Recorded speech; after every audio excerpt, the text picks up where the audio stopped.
Hello, good day and welcome. My name is Mr. JB and today we're going through a pretty quick Photopea tutorial. Today we're going through creating a dual lighting portrait.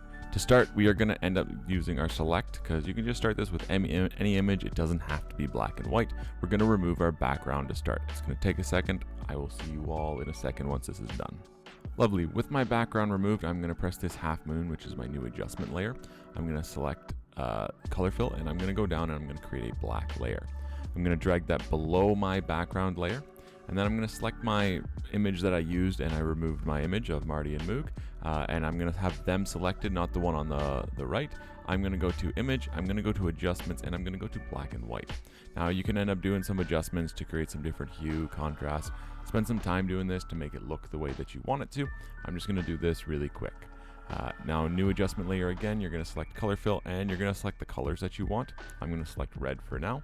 You're going to hit the drop down menu, you're going to go all the way down to the bottom and you are going to select color. We're going to right click our layer, that is our color fill, and we are going to duplicate this layer.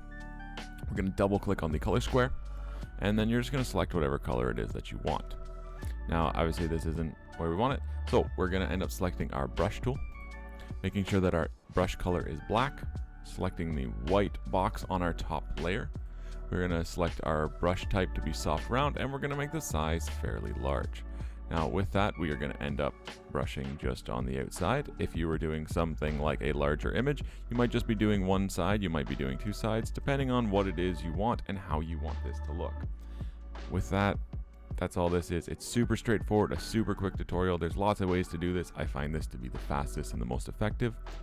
As always, thank you so much for watching. I hope you enjoyed and I hope you learned something. Have a wonderful day, take care, and be safe.